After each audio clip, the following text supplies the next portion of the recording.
nyaman hidup di dunia sampai nyaman kembali ke akhirat. Nyaman, enak, tenang, baik, tuh bahasa Arabnya hasanah. Ibu hasanah, ibu yang nyaman, tenang, baik, ya. Nah, jadi kalau cerewet tinggal bilang ibu hasanah loh gitu. Cerewet pada yang baik boleh, ya. Rabbana atina fid dunya wa fil akhirati wa qina. Itu rumusnya. Takwa. Jelas sampai sini? Sekarang pertanyaannya begini, kalau saya ingin meningkatkan takwa, caranya bagaimana? Kan tadi ingin selamat meningkatkan iman, caranya dengan apa? Ingin meningkatkan takwa, caranya bagaimana? Maka Al-Quran langsung memberikan petunjuk. Udah gak usah banyak-banyak, gak usah pusing-pusing, fokus pada yang 5 ini saja. Ada berapa caranya?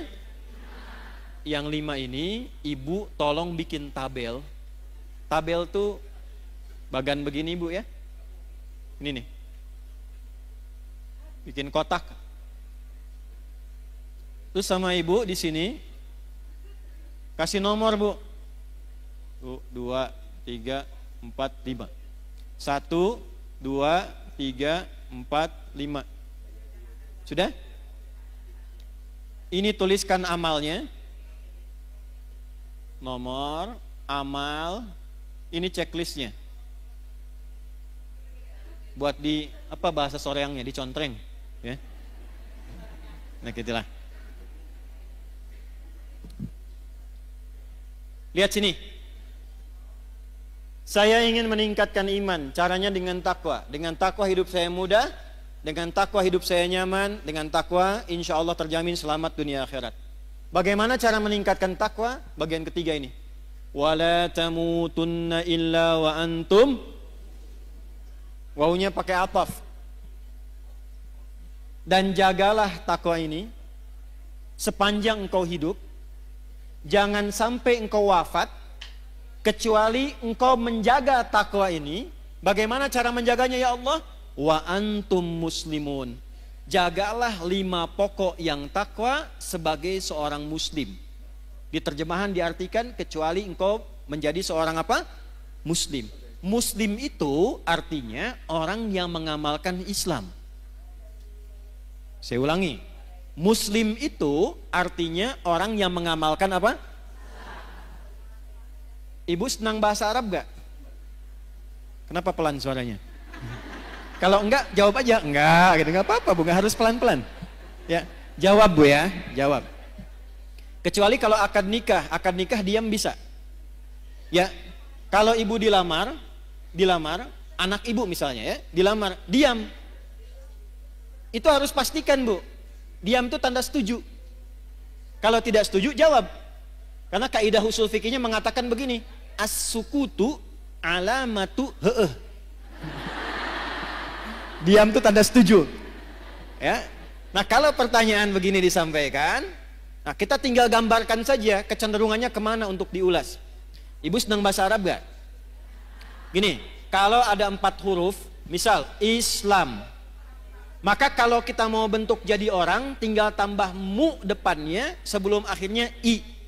Islam orangnya muslim, iman orangnya mukmin, ikhlas orangnya mukhlis, ihsan orangnya rumusnya MUI, MUI, Islam, MUI, muslim, iman, mukmin, ihsan, baik, ikhlas. Jelas ya? Tapi kalau katanya begini, O atau A tinggal tambah ah di ujungnya. Tak. Misal, laki-laki mau jadiin perempuan, tinggal tambahkan tak ah di ujungnya. Muslim perempuannya, nah, mukmin, nah, soim, nah.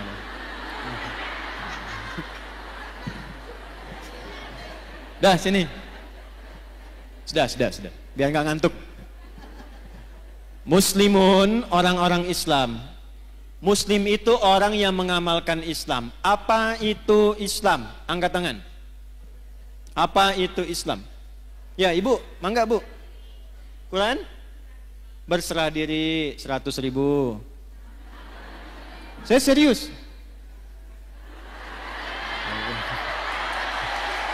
Enggak ya, titip panitia aja ya, kejauhan. Panitia mana panitia? Mas, ibu itu. Bu, no iya tabu, awas bu kade bu. Ayo mau tambah, saya naikkan 500.000. Islam itu takwa, baik, kurang. Ya ibu. Ya. Sholat, zakat, puasa, haji, baru 4. Syahadat 1 juta ya, 1 juta. Nah, Mas yang itu ya, ibu itu ya. Nanti belakangan ya bu ya. Apa nggak jadi?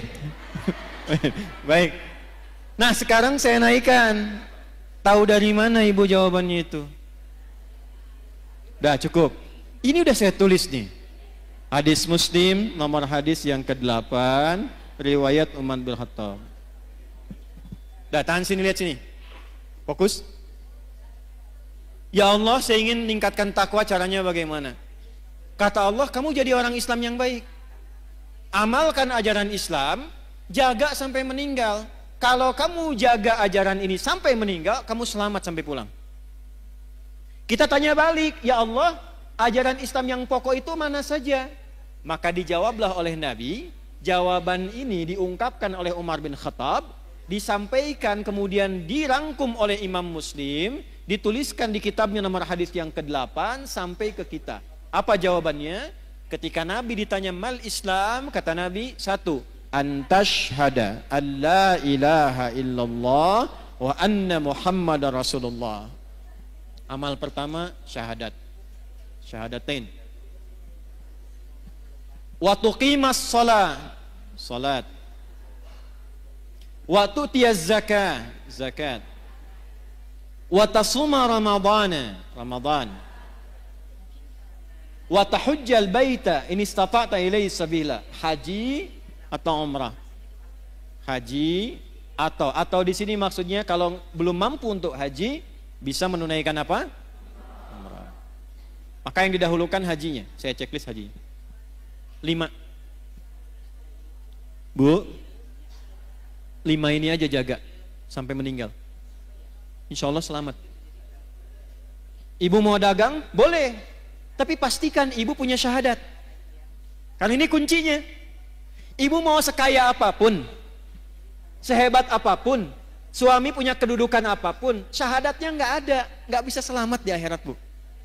Nggak percaya nanti lihat deh. Ya, ini bagian pertama. Saya tanya, ibu kenal Firaun? Ayo bilang kenal. Firaun itu kaya tidak? Punya kedudukan tidak? Punya pasukan tidak? Masalah utamanya apa? Syahadat ini. Makanya perjuangan terakhirnya yang dia pengen saat mau ditenggelamkan itu, dia pengen syahadat. Saya sekarang beriman sama Tuhannya Musa dan Harun. Kata Jibril, enak aja. Ya? Karena syahadat yang sudah dipaksakan di tenggorokan dan dipaksakan, hanya ingin, bukan karena ikhlas syahadatnya. Dia menginginkan dengan mengucapkan itu pengen selamat dari terjangan air laut pada masa itu. Maka Jibril melihat ini bukan ketulusan, ini kepura-puraan. Maka malaikat diwahyukan, diperintahkan mengambil bagian dari tanah, ya, atau juga dari bagian tanah laut, ya. Kalau kita bahasa Indonesianya apa ya? Kalau kira condong tuh letak tuh apa bahasanya? Lumpur. Nah, ya. Lumpur laut diambil lalu dijejalkan ke mulutnya begini. Masalahnya apa? Yang dia cari syahadatnya. Jadi jangan dikira kekuatan, jangan dikira harta benda, jangan dikira kehebatan. Yang tampil di dunia itu bisa membawa keselamatan di akhirat, belum tentu. Ini yang pertama. Jadi sekarang ibu lakukan apa? Yang ibu lakukan, keluarkan semua anggota keluarga, tulis siapa aja di sini. 1, 2, 3, 4, 5. Yang ke atas siapa? Yang ke bawah siapa? Yang ke kanan siapa saja? Ke kiri siapa saja? Ayahnya, ibunya, suami, istri, anaknya, sampai ke bawah. Cek. Yang pertama, Yang harus dipastikan ini ada enggak.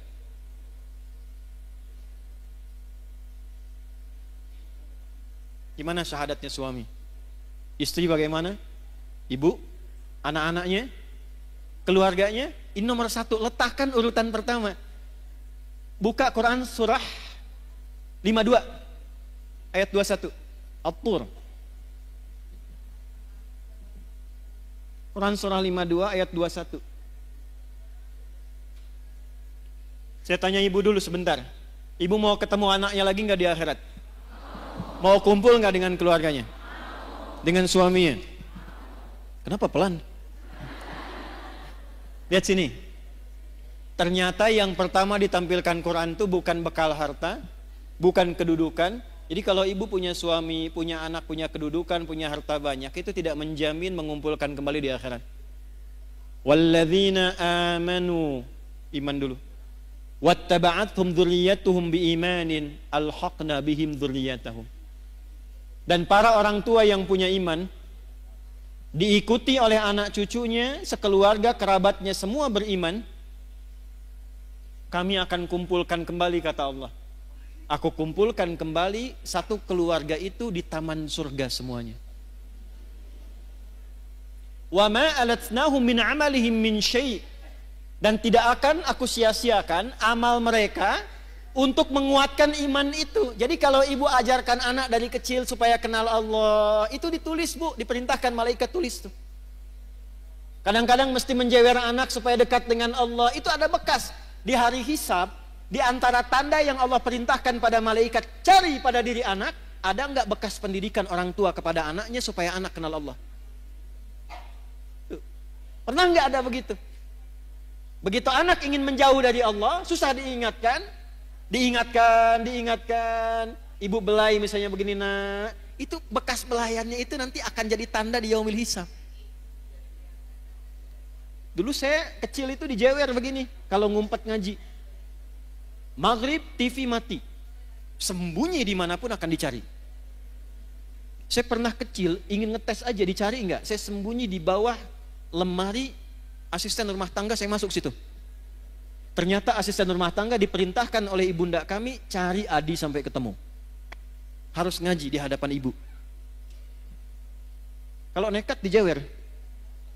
Dan saya baru tahu kenapa telinga ini penting dijewer.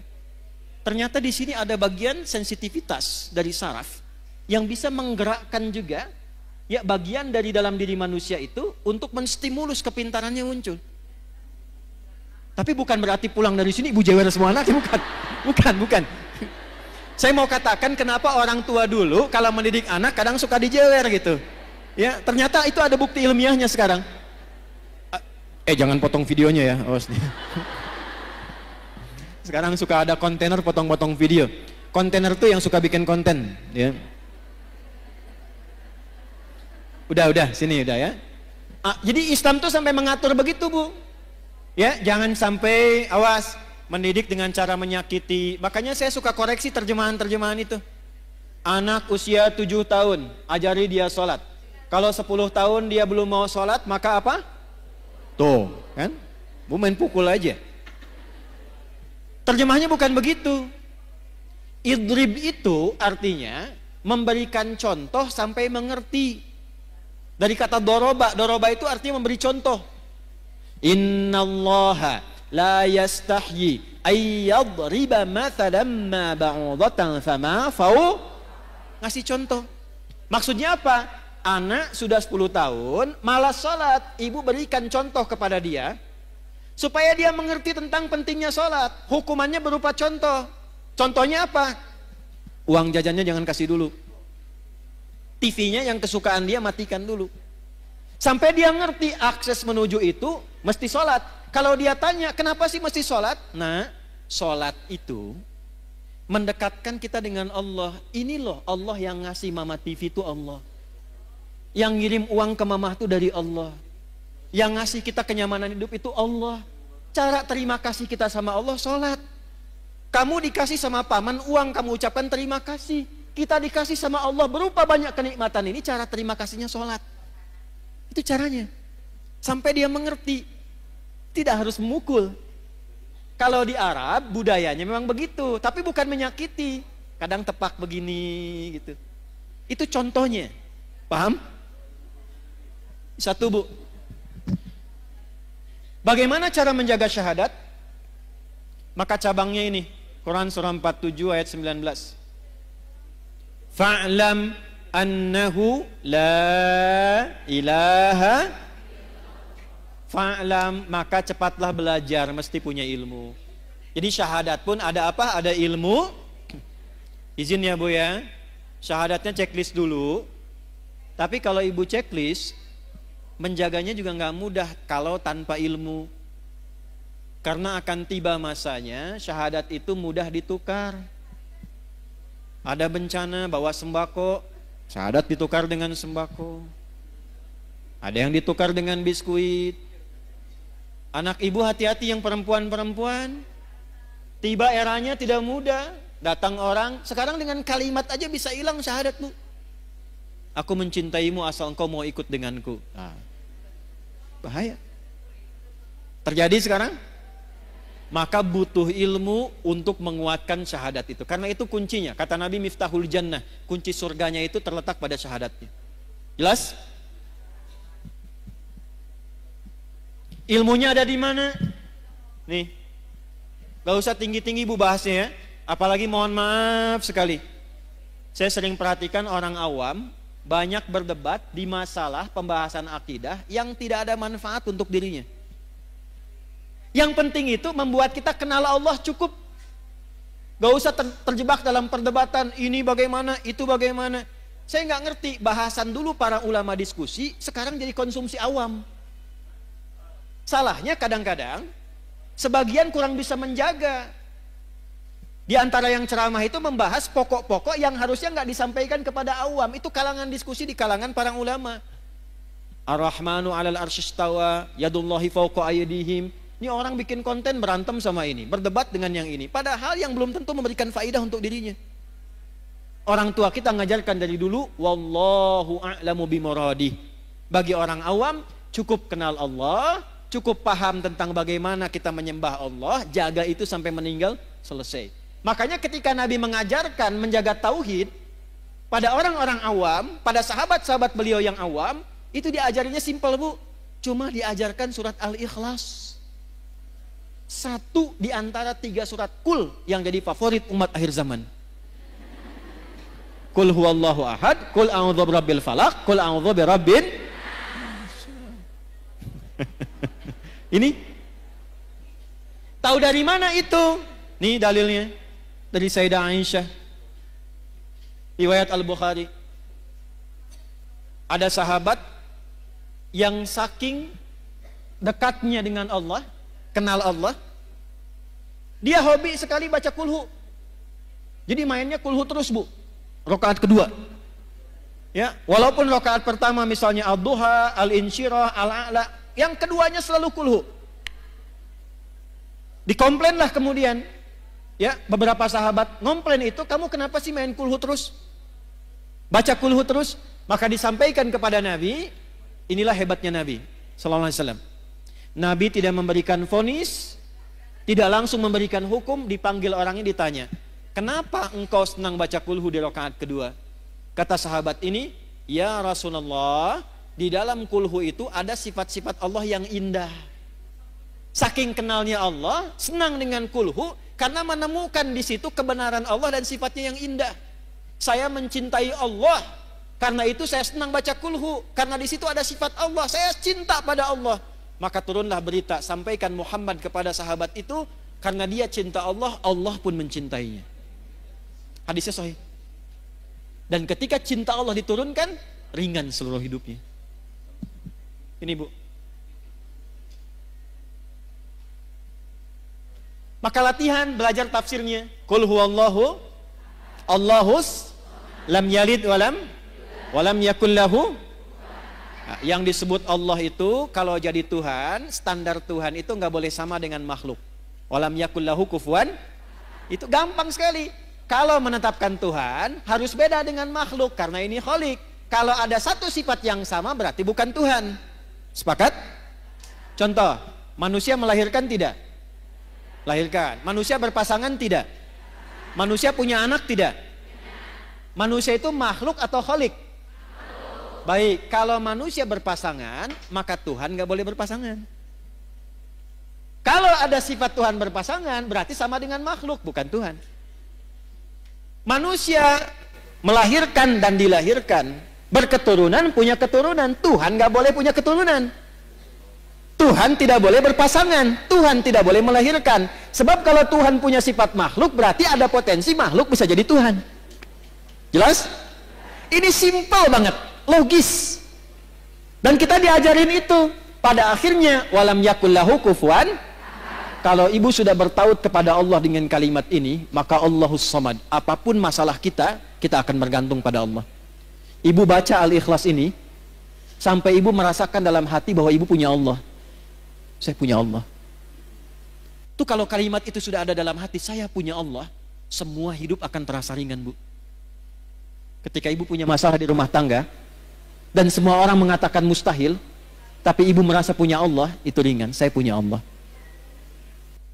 Sekarang itu yang mahal. Itu yang mahal.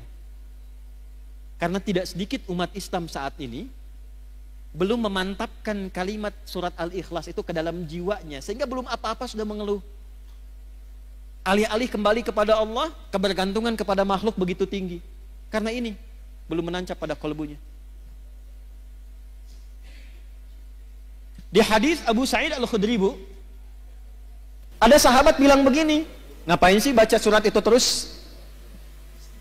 Diadukan kepada Nabi, apa komentar Nabi? Nabi malah menyanjung, surat Al-Ikhlas ini itu sepertiganya isi kandungan Al-Quran. Jadi kalau ibu ingin dimudahkan hafal Quran, dimudahkan dekat dengan Quran, pahami surat Al-Ikhlas, bacakan itu dengan niat ingin dimudahkan dekat dengan Al-Quran. Ini cara menguatkan syahadat. Boleh dibawa kepada zikir, boleh. Makanya dalam sholat, setelah sholat itu salah satu yang dibaca itu selain ayat kursi itu Al-Ikhlas. Sebelum tidur Al-Ikhlas dibaca dengan Al-Falaq dan An-Nas. Maaf Bu ya, saya bukan ingin mengajarkan, hanya ingin mengingatkan. Cara bacanya jangan hanya keluar di lisan bunyi, sampai tertanam di kolbu bahwa ibu merasa punya Allah. Qul huwallahu ahad. Sampai ibu merasa bisa nangis itu luar biasa tuh. Allahus Samad. Ya Allah, aku ikrarkan dengan lisanku bahwa Engkaulah satu-satunya dan hanya satu Tuhan yang aku sembah dan ibadahi. Allahus Samad, ya Allah, aku punya masalah dalam kehidupan, tapi aku punya keyakinan ketika aku gantungkan semua persoalan ini solusinya kepadamu, Engkau yang akan ringankan seluruh masalahku. Dan ketika ibu menyebut Allahus Samad, rasakan masalah apa yang dimiliki. Dengan anakkah, dengan rumah tanggakah, kehidupan sosialkah. Lalu sandarkan semua kepada Allah. Lam yalid walam, Engkaulah Tuhan yang tunggal, yang hak, tidak beranak, tidak diperanakan. Satu-satunya Tuhan, ya Allah. Walam yakullahu, enggak ada yang pernah serupa denganmu. Kalau sudah aku ikrarkan seperti ini, aku bertuhan kepadamu, aku bergantung kepadamu, belum Engkau juga berikan solusi padaku, maka dengan cara apa lagi aku memohon kepadamu? Karena itu ketika Nabi lewat, ada sahabat mengatakan begini, Allahumma ushidu bi annaka antallah as-samad alladzi lam yalid wa lam yulad wa lam yakul lahu kufuwan ahad. Allahumma inni as'aluka an taghfira liya. Ya Allah, aku bersaksi hanya Engkaulah Tuhanku satu-satunya, aku sembah, aku tuhankan. Aku gantungkan hidupmu kepadamu. Aku nyatakan Kau satu-satunya Tuhan yang tidak serupa dengan makhluk manapun, tidak beranak, tidak diperanakan. Aku tidak minta apapun, ya Allah. Dengan aku mengesahkanmu, aku hanya minta ampuni dosaku. Aku ingin jadi orang baik. Nabi lewat, lalu Nabi mengatakan begini, Fulan, tahukah engkau apa yang kau baru baca tadi? Orang ini berkata, ya Rasulullah, engkau yang paling tahu. Allah wa Rasuluhu a'lam. Allah dan Rasulnya yang paling tahu. Kata Nabi, engkau baru saja meminta kepada Allah dengan menyebut namanya yang paling agung, yang engkau kalau ucapkan itu, doamu akan selalu dijawab, permintaanmu tidak akan pernah tertolak. Itu hadisnya sahih. Hadisnya sahih. Dan Syekh Said Sabiq memasukkan hadis itu dalam pembahasan akidah ketika mengurai Al-Asmaul Husna di kitabnya Al-Aqaid Al-Islamiyah. Jadi kalau orang benar al-ikhlasnya Bu, ini sampai ke dalam jiwanya, itu doanya mustajab Bu.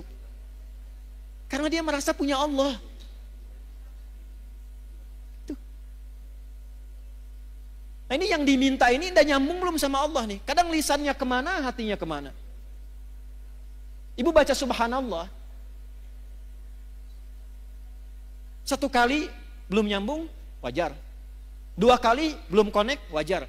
33 kali belum nyambung, ibu mesti baca berapa kali lagi? Bu keluar dari sini ya. Mie ayam, mie ayam, mie ayam, mie ayam, mie ayam, mie ayam, mie ayam. Sampai 33 kali itu.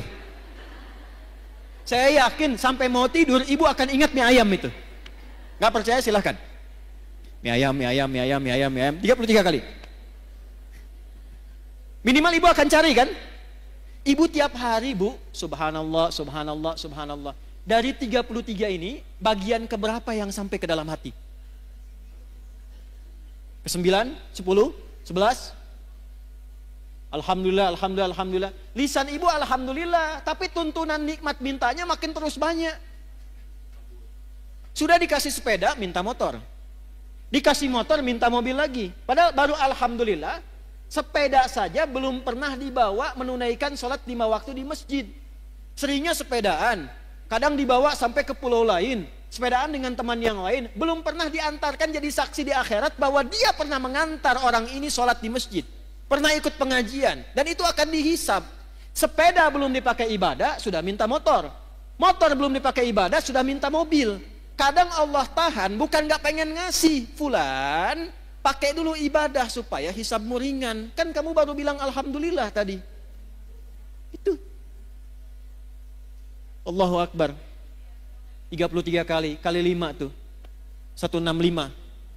Dalam sehari. Allahu Akbar, Allahu Akbar, Allahu Akbar. Tapi masih kalah juga. Allahu Akbar, Allahu Akbar. Ayo cek ke masjid, ayo. Diskon, diskon, kewe sekedap. Nomor 2. Ini saya tanya serius nih. Ibu kalau ada pas sinetron Korea yang paling ibu senangi, pas waktunya azan, ibu tunda dulu sinetronnya untuk sholat, atau ibu tahan dulu tetap nonton nanti sholatnya nomor 2? Ya, alhamdulillah. Checklist ya. Lihat sini. Ini materi itu sebetulnya sederhana Bu. Cuman kedalamannya ini yang jarang diungkap. Maksud saya, checklist ini syahadaten formal iya, sampai ke dalam jiwa cek sudah belum? Latihan tiap hari. Nyambung lagi, cara melatih supaya ketika syahadat saya merasa punya Allah itu bagaimana? Lakukan seperti Nabi bimbing kita. Karena itu ada bagian keduanya. Wa asyhadu anna Muhammadan. Tanya ke Nabi, ya Rasulullah, gimana cara melatih syahadat? Wa tuqimas shalah. Jaga dalam sholat. Karena itu dalam sholat kita bersyahadat. Waktu tasyahud syahadat tidak? Sholat dibuka dengan kalimat apa? Ya, kalimatnya apa? Allah. Waktu ibu mengucapkan Allahu Akbar, sudah kenal Allah belum? Tuh. Nih saya cek ya. Kalau sudah takbir baca apa? Iftitahnya bacaannya apa? Allahu Akbar kabira walhamdulillah wa subhanallahi bukratau. Kemudian baik. Selain yang wajah tuh ada lagi yang baca yang lain? Allahumma ba'id baini wa baina kama ba'adta bainal. Stop, saya kasih 2 contoh ini. Pernah nggak mencari bagaimana Nabi pernah mengamalkan doa iftitah itu setelah takbir? Ibu pernah belajar dan dengar tentang sahabat Abu Bakar kan? Baru takbir, itu saking merasanya punya Allah, itu langsung menangis bergetar. Baru takbir. Sahabat Ali bin Abi Thalib baru adzan sudah bergetar. Belum sholat. Saking merasa punya Allah. Doa yang Allahumma ba'id itu ada di Al-Bukhari, Sahih Al-Bukhari. Riwayatnya oleh sahabat Abu Hurairah. Biasanya dibaca dalam kesempatan sholat siang.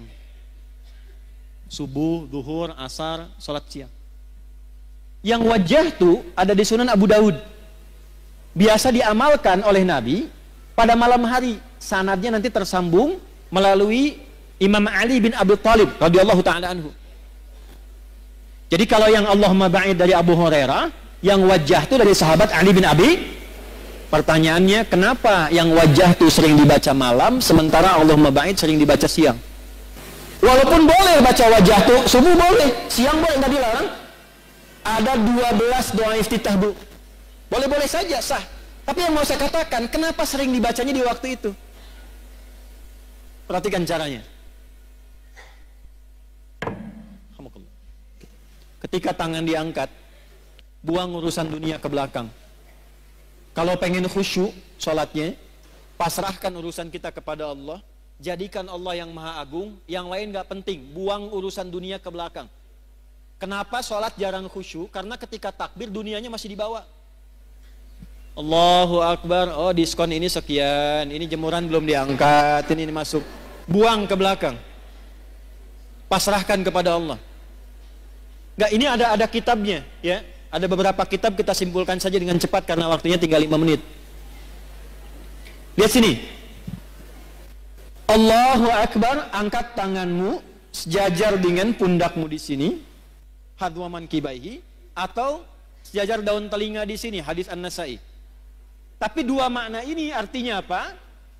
Angkatlah tanganmu, pasrahkan dirimu kepada Allah. Sekarang sholat dibuka, hanya Allah yang maha agung, yang lain gak penting, semua buang ke belakang. Maka itu di Abu Daud dikatakan fakul, maka katakan Allahu Akbar. Saking pentingnya komitmen itu diucapkan dengan lisan. Di Islam itu, Bu, kalau ada ibadah yang membutuhkan kekuatan supaya hatinya mantap, itu lisannya dipandu berucap. Haji, umrah, itu kenapa sampai lisan mengatakan labaik Allahumma hajjad, labaik Allahumma umrah? Karena ini ibadah penting, hatinya mesti mantap, dibantu oleh lisan, ucapkan, ucapkan. Sama dengan ibu begini, ibu sedang punya masalah, tidak mudah misalnya, itu dipandu oleh Quran, katakan pada hatimu, katakan, inna ma'al usri, itu kalau ibu masih goyah, keluarkan di lisan, pasti ada solusinya, pasti selesai. Nggak mungkin ada masalah yang nggak ada solusinya, pasti bisa, gitu. Kita punya ayatnya, Bu. Sekarang yang pakai orang Jepang.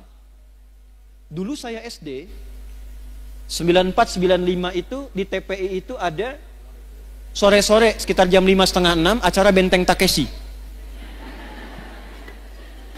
Reporternya kalau ada mau menaklukkan Benteng Takeshi dengan tank main-mainan, dia akan selalu motivasi mengatakan begini, kamu bisa, kamu bisa, kamu bisa.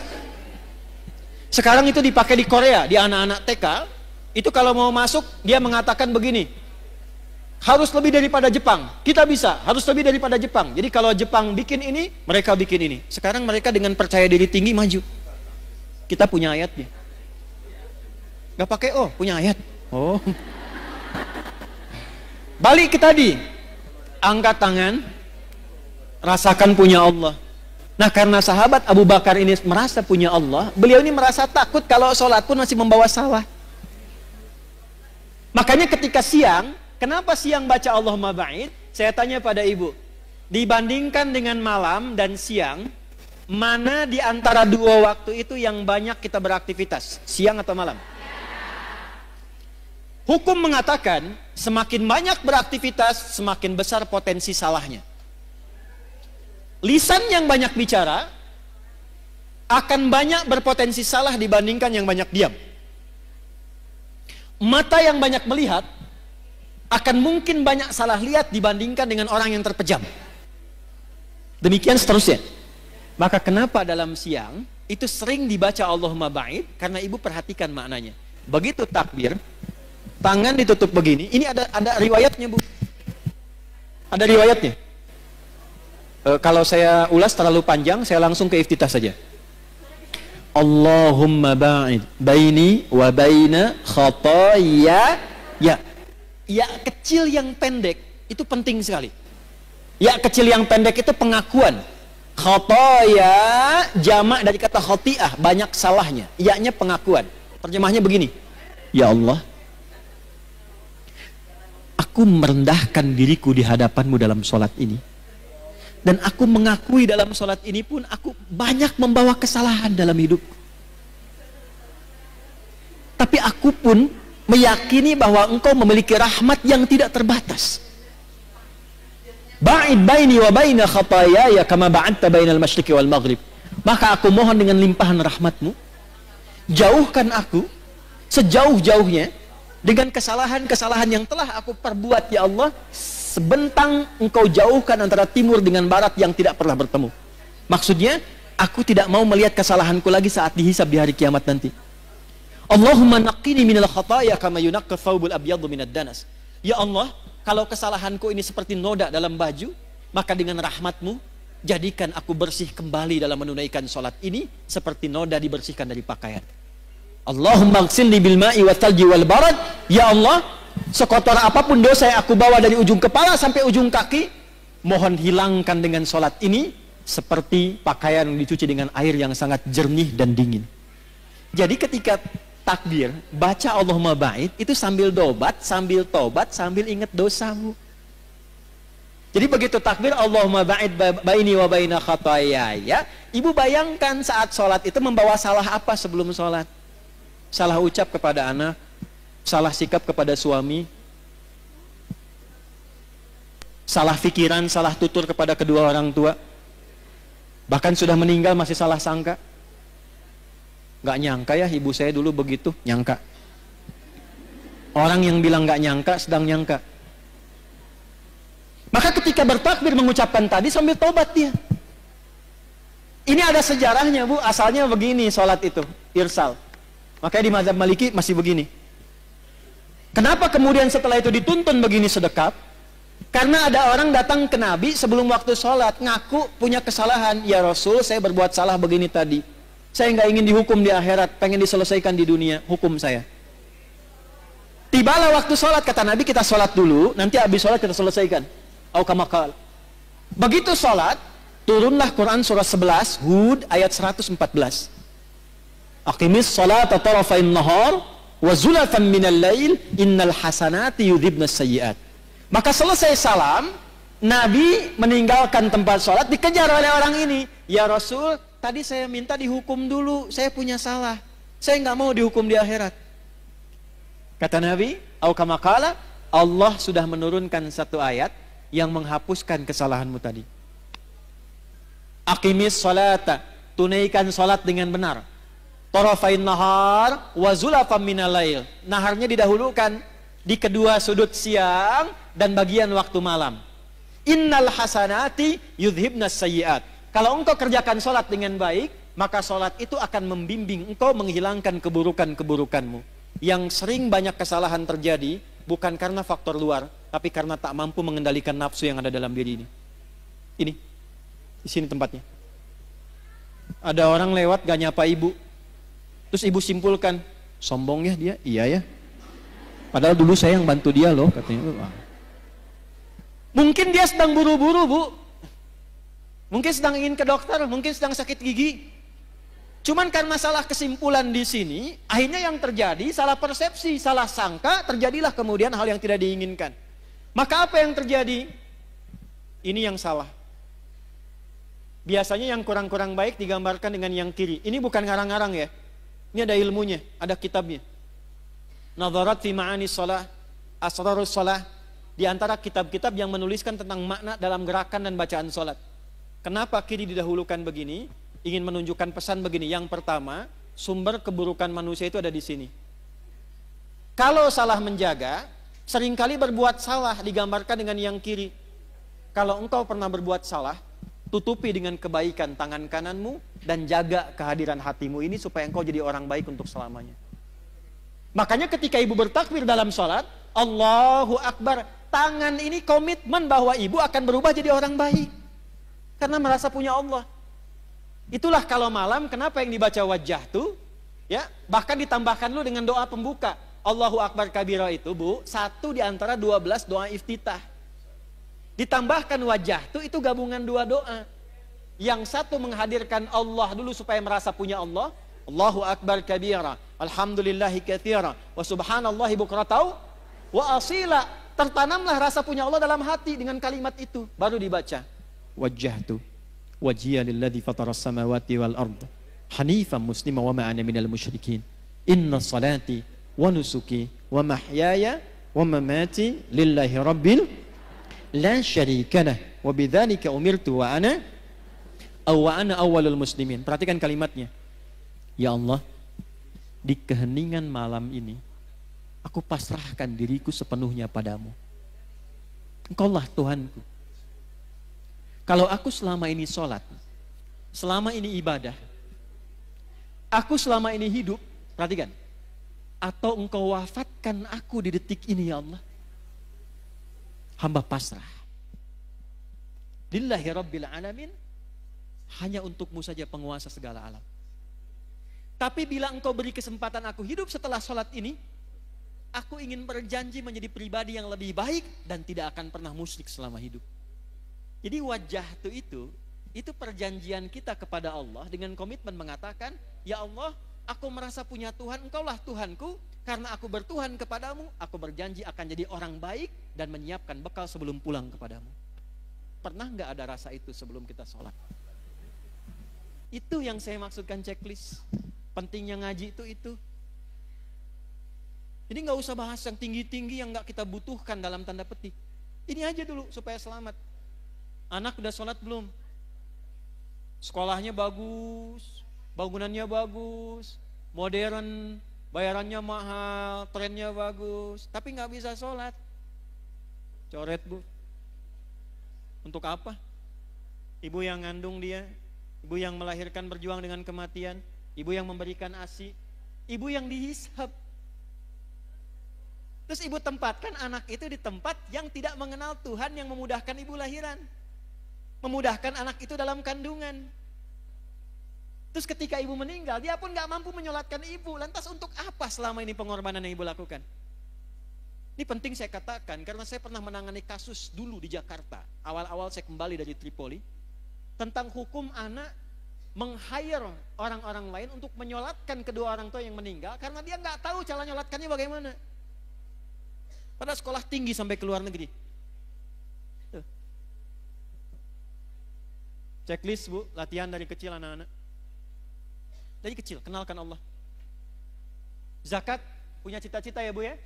Yang penting ibu bisa zakat selama hidup. Nggak harus ibu pikirkan banyaknya. 1000 alhamdulillah, 100 alhamdulillah. Niatkan selama hidup bisa zakat.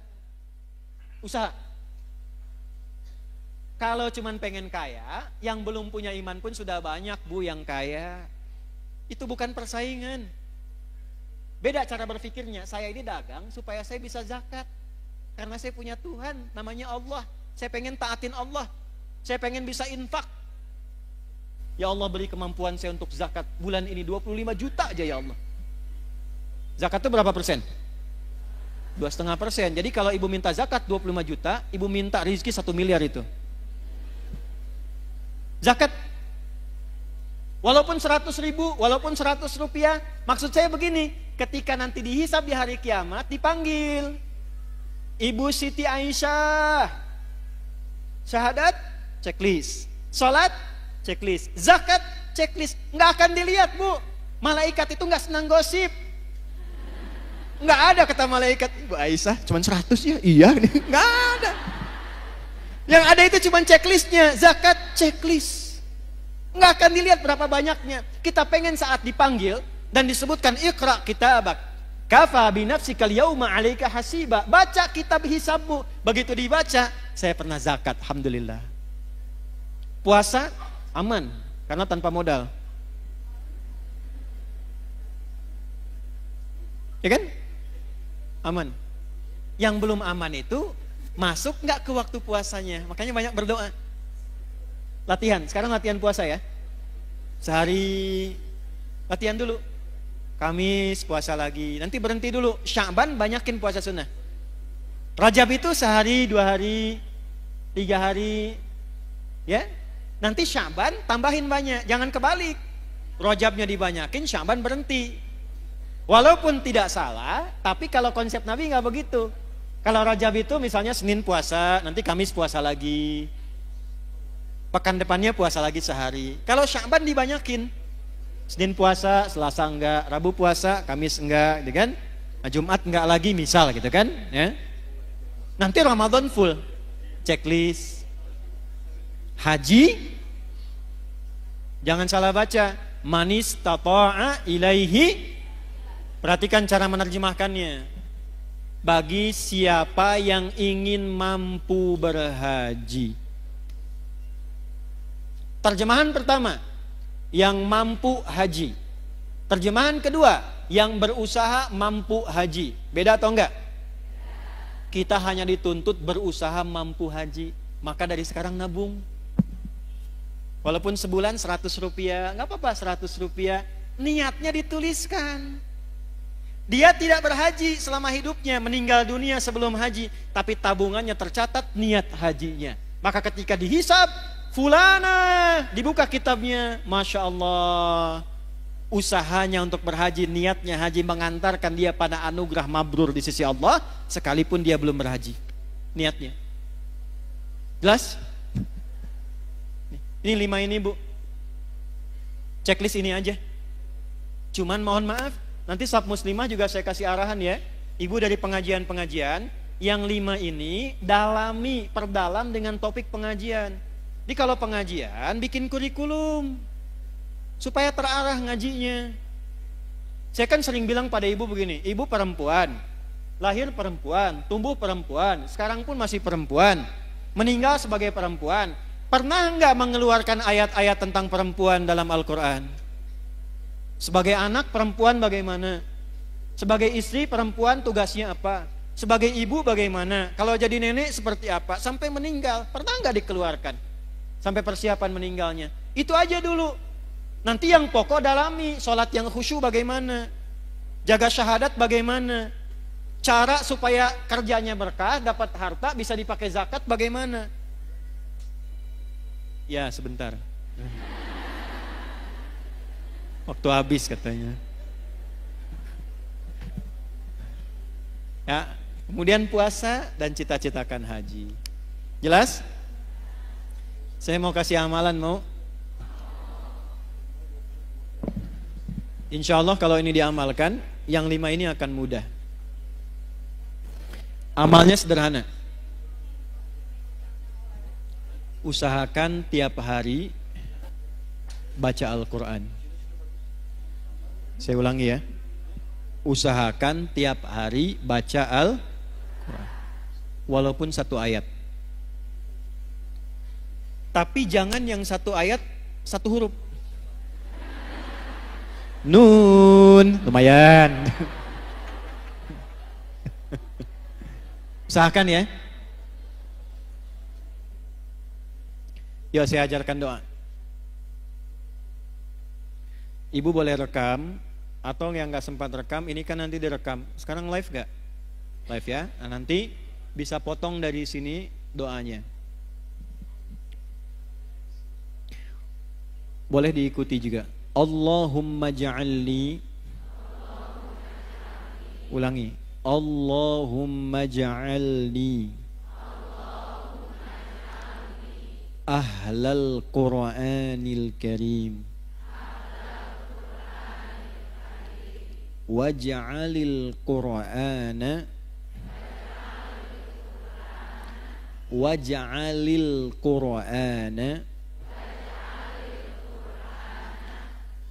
sahiban li fid dunya wa syafi'an li fil akhirah. Gitu ya. Nah, baca itu setiap selesai sholat, baca Allahumma ja'alni ahlal Qur'anil Karim waj'al Qur'ana sahiban li fid dunya wa syafi'an li fil akhirah. Insyaallah kalau doa itu dibaca dan kita rajin baca Quran tiap hari, apalagi berusaha menghafal Quran, insyaallah kita akan terjaga. Dan ini yang 5 akan dimudahkan. Yang 5 akan dimudahkan. Ini masih ada waktu nggak? 3 menit aja ya, 3 menit nih. Gini, ada seorang bapak, ustadz di musalla, ini kisah nyata, datang kepada kami mendekat musim haji. Biasanya kami di Bekasi suka ngadakan manasik terbuka, walaupun saya nggak berangkat haji, supaya orang bisa belajar, sama-sama sharing. Beliau datang, saat yang lain video begini, beliau duduk lalu berdiri dekat miniatur Ka'bah, lalu menangis. Setelah selesai saya tanya, kenapa nangis Pak? Saya merasa Ustadz seakan-akan Ka'bah itu di depan mata saya, katanya. Bapak sudah haji? Belum. Beliau ikut kelas Quran. Dulu saya awal-awal masih sempat bimbing, baca, menghafal dan sebagainya, ikut kelas khusus. Sekarang masih ada teman-teman ibu kelasnya, ke ILC aja, At-Taisir Learning Center, di situ ada musyrifah membimbing sampai 38 provinsi, 20 negara di luar. Ibu bisa gabung online gratis. Yang mau saya katakan begini, Pak, cintai Quran, bacain aja nih surat tentang haji, Al-Baqarah 196 sampai 203. Ya udah, niatkan bismillah. Ulang. Begitu tiba musim haji, karena saya tidak berangkat, saya masih ngajar. 1 pekan, 2 pekan saya cari, orang itu nggak ada, nggak ketemu. Setelah selesai musim haji, pengajian berjalan lagi, tiba-tiba beliau datang. Wajahnya cerah, gembira, kan rambutnya sudah botak, cukur. Saya tanya, akhi antum kemana aja kemarin nggak ketemu? Afwan Ustaz, ana belum sempat izin, ana kemarin haji katanya. Saya bilang, gimana kok bisa? Jadi waktu saya kembali, saya ngimamin di musola, yang saya baca tuh dari maghrib ke subuh, kan kalau zuhur sama asar sir kan, maghrib, isya, subuh, saya baca itu aja, Al-Baqarah 196 sampai ayat 203. Tiba-tiba ada seorang datang kepada saya pada maghrib nanya, Ustadz, dari kemarin Ustadz bacanya ayat ini terus, katanya kan, kenapa? Ini ayat tentang haji Pak, katanya. Oh, Ustadz udah pernah haji? Belum. Kalau gitu haji dengan saya tahun ini wehna plus ya. Maka berangkatlah kemudian beliau saat itu. Saya bilang, udah hari ini saya ngisi materi, antum aja cerita di depan jemaah, nanti kita kupas ayat itu. Itulah Quran. Quran itu kalau sudah kita cintai, semua ayatnya petunjuk kehidupan kita yang mendekatkan kita dengan Allah. Kalau sudah dekat dengan Allah, apa aja dibuka Bu, sepanjang itu baik untuk dunia dan akhirat kita. Jadi saya simpulkan, kunci selamat di dunia itu tingkatkan takwa, kunci selamat di akhirat tingkatkan takwa. Cara meningkatkan takwa, jaga rukun Islam dengan baik dan benar. Mulai sekarang, sholatnya yang serius Bu, dan sholatnya yang benar. Jangan asal takbir, jangan asal sujud. Pahami sehingga ibu menikmati sujud, menikmati ruku, menikmati dalam berdoa, menikmati i'tidal. Kalau ibu sudah merasakan nikmat, rasanya yang panjang pun sebentar. Kita cuma dapat informasi Nabi rakaat pertama kakinya bengkak, tapi nggak merasakan bagaimana Nabi merasakan nikmat sholat sampai kakinya bengkak. Kita hanya merasakan sejarah cerita bahwa ada seorang sahabat sampai ketusuk duri, sakit, dicabutnya saat sedang sholat. Saking nikmatnya sholat, durinya nggak kerasa ketika dicabut. Dari selama kita sholat, berapa yang kita nikmati? Itu dulu saya jaga.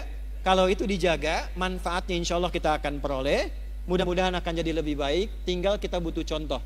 Maka di kajian berikutnya, insya Allah kita akan kembali kepada istri-istri Nabi Sallallahu Alaihi Wasallam dengan fokus bagaimana istri-istri Nabi menerapkan pokok-pokok Islam dalam kehidupan beliau, khususnya di kehidupan rumah tangga dan kehidupan beliau selama hidup sampai dengan meninggal dunia.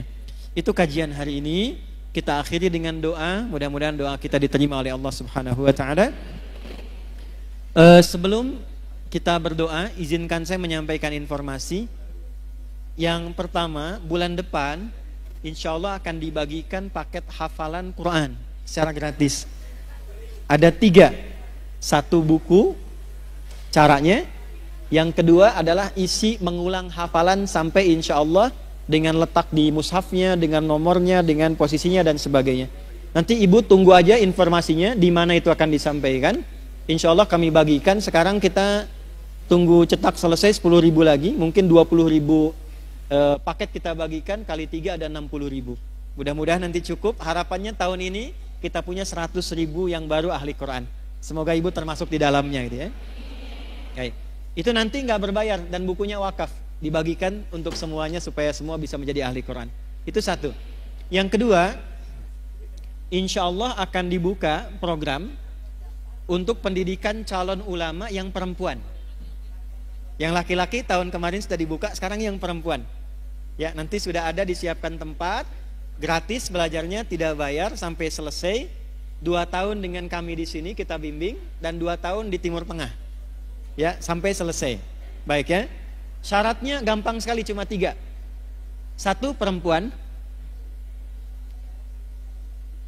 Usianya maksimal 23. Belum selesai keterangannya. Untuk kelas formal. Kelas formal itu yang kuliah. Yang non formal dengan hybrid online dan offline itu tanpa batas usia. Baik ya.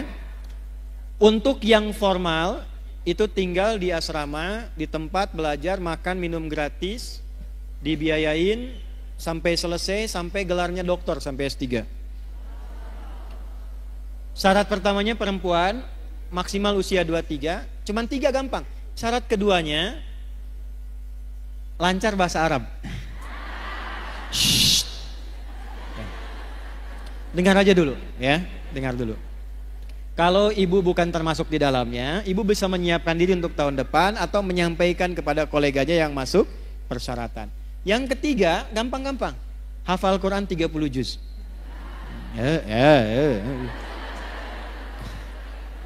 Dah itu aja ya, 3. Sudah. Nanti gratis belajar sampai keluar. Insya Allah ada umroh juga, insya Allah ada program haji juga. Sampai pulang jadi ulama dan kembali ke daerah masing-masing. Yuk kita akhiri dengan doa. Mudah-mudahan doa kita sekali lagi diikhlaskan dan diterima oleh Allah Subhanahu wa taala. Allahumma taqabbal minna innaka antas samiul alim wa tub alaina innaka antat tawwabur rahim. Allahumma nahmaduka hamdan kama 'allamtana an nahmadak.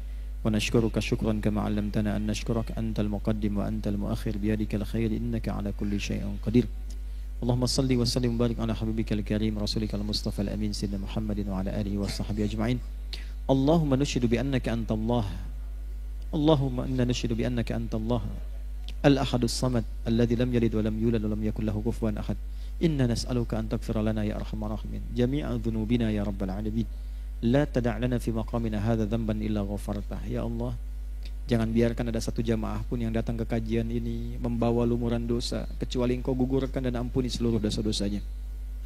Wala hamman illa farajtah. Jika ada yang datang ke pengajian ini membawa kegelisahan di hatinya, jangan biarkan ia pulang kecuali Engkau telah tenangkan keadaan jiwanya.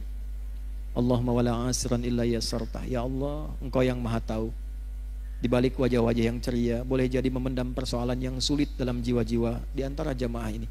Jika ada yang datang membawa persoalan sesulit apapun di rumah tangganya, pekerjaannya, kehidupan sosialnya, dengan keikhlasannya datang mengaji untuk mengenalmu, hilangkan dan angkat seluruh kesulitannya.